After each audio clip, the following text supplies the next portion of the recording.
convenience was a knee-length black dress Patricia had purchased especially for the trip, and Philip's most formal suit, dusted free of mothballs. Binding them together at the neck was a loosely knotted black tie. These clothes would go in last, carefully laid out over the shorts and the flip-flops and the bottles of sun cream Patricia had bought in bulk from Boots. They were to be worn only once, as they honoured their daughter's memory at the place where her remains were recovered. "This week is about reminding people that Katy's killer is still at large," said Patricia.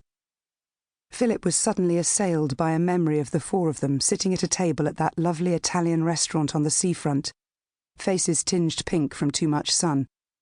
It was their first evening in Saros, and Katy's boyfriend Declan had treated them to champagne, and they'd laughed and chatted and marvelled at the view across the bay as the sun languidly melted below the horizon, and stars that shimmered like diamonds filled the sky. It had been the most idyllic holiday destination, until it wasn't. "I don't think I can go," he stuttered. Patricia looked across at him, and for a fleeting moment he saw in her expression the sorrow she'd held at bay for the past 10 years, by focusing every ounce of her energy on finding whoever had murdered their daughter. The campaign had distracted her from her grief and gave her purpose, but privately Philip wished she would just occasionally give in to tears, and in doing so let him comfort her. Perhaps then she might do the same to him. His wife gathered herself, pushing her desolation back down from wherever it had sprung. "Don't be silly. It's all arranged," she said briskly. "We can't cancel now. What would the police think after all the fuss we made?" She had a point. Once Patricia had decided to go ahead with the trip and memorial service, she'd begun pressuring the Met to send officers to join them. Katy's case was still open under the name Operation Pivot, and Patricia had argued that a British police presence was needed on the island for the anniversary to remind everyone, particularly the Majorcan police, that the search for the murderer was still ongoing. The Met had eventually conceded, possibly, Philip suspected, to shut Patricia up and avoid any more negative press.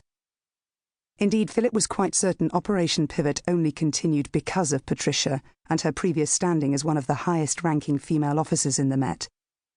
She had been a chief superintendent, in line to be made a borough commander when Katy was murdered on their family holiday in June 2009.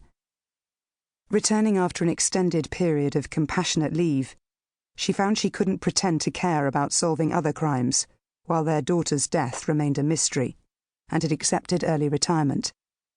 Since then, she devoted all her time to keeping Katy in the public consciousness, with endless appeals, headline-grabbing speculative claims about who might be responsible, and fierce, relentless criticism of the joint investigation by British and Majorcan police for failing to meet her exacting investigative standards.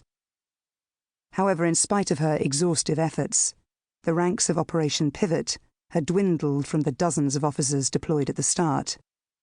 Now the team was down to a detective chief inspector, 2 lower-ranking detectives, and a family liaison officer, the most recent of whom had been redeployed elsewhere 2 weeks ago because Patricia had objected to how over-familiar she'd become. A new one had yet to be appointed, and it was looking unlikely that would happen before the trip, much to her annoyance.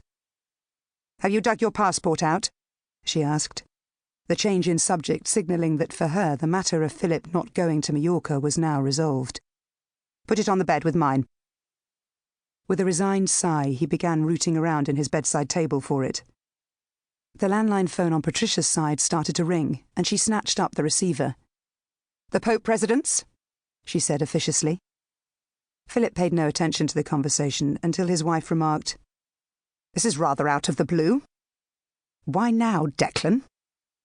"Declan Morris," he hissed at her, seeking confirmation it was indeed Katy's former boyfriend, and they hadn't spoken to in 8 years. The same man who had at one point been the police's prime suspect in their daughter's murder. Patricia nodded vehemently. She listened for a few moments, then replied in a faltering voice, "Are you sure? Could it be someone playing a prank?" Another pause. "Fine. Yes, we shall both be here. See you shortly."